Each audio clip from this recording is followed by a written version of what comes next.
ओम श्री गुरुवे नमः। ओम शांति शांति शांति। प्रणाम भगवान। भगवान, अभी हमारा सत्संग जीवन मुक्ति विवेक श्री स्वामी अखंडानंद सरस्वती जी महाराज द्वारा विरचित और स्वामी जी ने प्रवचनों के माध्यम से व्याख्या की है। प्रवचन नंबर 16 लेते हैं भगवान, और एपिसोड नंबर 1। स्वामी जी बताते हैं कि नारायण नारायण नारायण नारायण। लक्षण बताते हैं, यह बात कही गई है कि कुछ मालूम न पड़ने का नाम जीवन मुक्ति नहीं है। कुछ न मालूम पड़ने के बाद भी बेवकूफ़ी ज्यों की त्यों बनी रहती है। बेवकूफ़ी मिटती नहीं है। सुसुप्ति में, समाधि में, मूर्छा में, नशे में कुछ नहीं मालूम पड़ता, लेकिन उससे बेवकूफ़ी तो नहीं मिटती है। अभान बेवकूफ़ी को मिटाने में समर्थ नहीं है। असल में यथार्थ का भान ही बेवकूफ़ी को मिटाता है। अभान अज्ञान की जाति का है भला। न जानना, न समझना, न मालूम पड़ना, ये सब एक किस्म है। मालूम पड़ना, ज्ञान स्वरूप होना, ये सब एक किस्म है। जाति का भेद है। मालूम पड़ना, प्रतीत होना, पृथक पृथक वस्तुओं का भान होना, ये ज्ञान का विवर्त है। न मालूम पड़ना अज्ञान में लीनता है। वस्तुओं का न मालूम पड़ना अज्ञान में लय है। वस्तुओं का मालूम पड़ना ज्ञान का परिस्पंद है, ज्ञान की किस्म का है। कुछ लोगों ने बेहोशी को, मालूम न पड़ने को, भान न होने को सर्वोच्च दशा मान रखा है।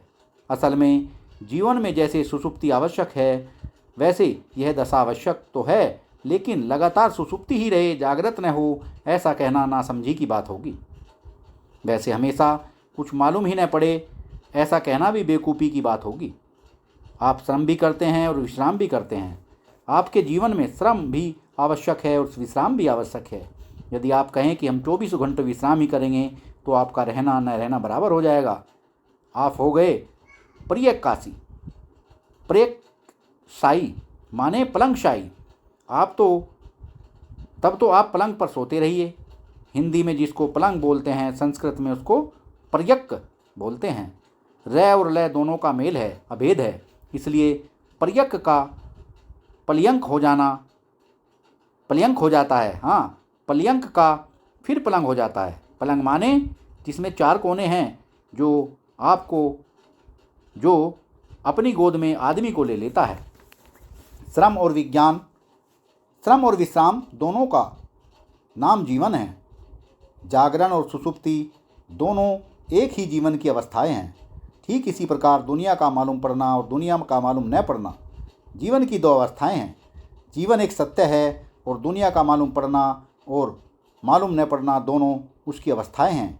यदि जागते ही जागते रहें और नींद न आवे तो बिना सोए पागल हो जाएंगे। यदि सोते ही सोते रहें और जागे नहीं तो मरना जीना दोनों एक हो जाएगा। वह ज्ञान वह है जो जागने और सोने में एक है। आत्मा वह है जो जागने और सोने में एक है। आत्मस्थित का अर्थ है उसमें कभी जागना होना और कभी सोना होना, कभी श्रम होना और कभी विश्राम होना। यदि आप एक अवस्था को पकड़ लेंगे कि हमें कभी नींद न आवे तो पागल हो जाएंगे। यदि आप यह सोच लेंगे कि हमें नींद ही नींद आती रहे तो निकम्मे हो जाएंगे, एक तरह की बेहोशी में रहेंगे। इति चेद रोग एव स। विद्यारण्य स्वामी ने पंचदशी में बताया कि यदि बेहोशी ही तत्वज्ञान हो तो तत्वज्ञान नहीं है, वह तो रोग है।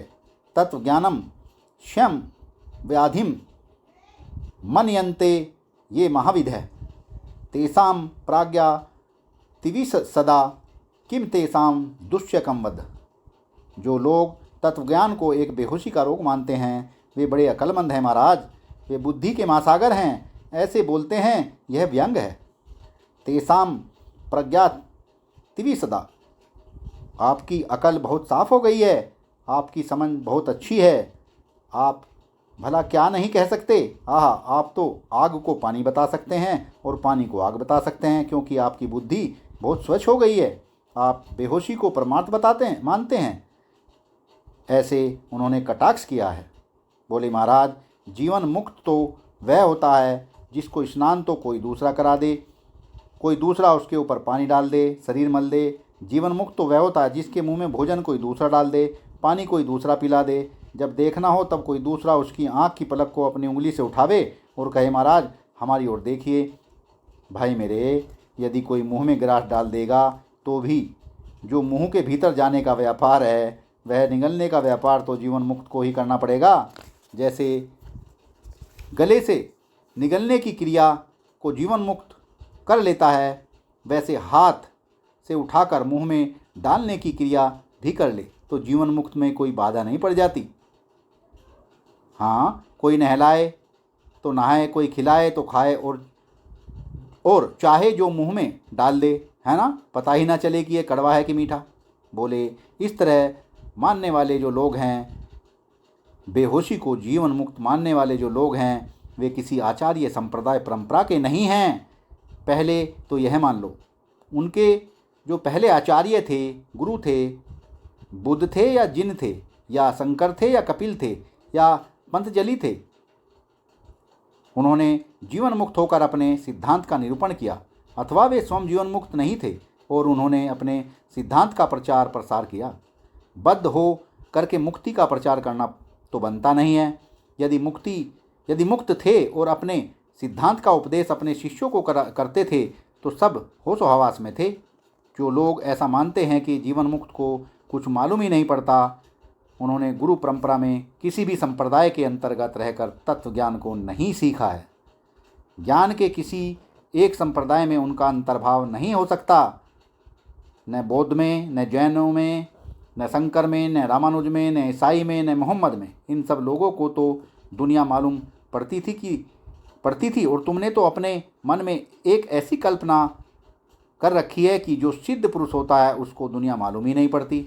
वह अपने हाथ से नहाता ही नहीं है, अपने मुंह से खाता ही नहीं है, अपनी आँख से देखता ही नहीं है, अपने दिल से सोचता ही नहीं है।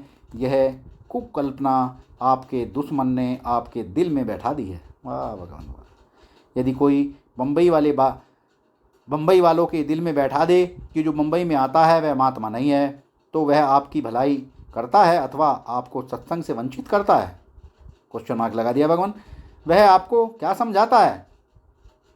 यही न कि जो बम्बई में आया वह महात्मा नहीं है, उसका सत्संग करने की ज़रूरत नहीं है। आप यहाँ के ब्लैक मार्केटियर का सत्संग कीजिए, घूस रसवोर का सत्संग कीजिए, जो काम क्रोध की बातें करें उनका सत्संग कीजिए, है ना। जो बम्बई वालों के दिमाग में यह बात भर देता है कि महात्मा में बम्बई के घेरे में प्रवेश करने का सामर्थ्य नहीं है, महात्मा भला बम्बई के घेरे में क्यों प्रवेश करेगा।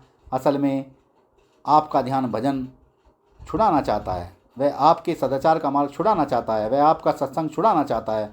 सत्संग में आपकी बुद्धि में जो परिवर्तन होता है उस परिवर्तन से आपको वंचित रखना चाहता है। ठीक इसी तरह से जो लोग कहते हैं कि इस जगत के व्यवहार में कोई महात्मा नहीं हो सकता, माने व्यवहार में लगा हुआ महात्मा नहीं हो सकता, महात्मा तो केवल समाधि में ही रहता है, वे लोग असल में आपके हृदय में यह अश्रद्धा उत्पन्न करना चाहते हैं, यह अविश्वास उत्पन्न करना चाहते हैं कि जो व्यवहार में है वह महात्मा ही नहीं है, इसलिए उस पर श्रद्धा विश्वास करने की ज़रूरत नहीं है। यह एक बात यह हुई। सत्संग को विराम देते हैं भगवान, आगे का सत्संग कल कंटिन्यू करेंगे। प्रणाम भगवान।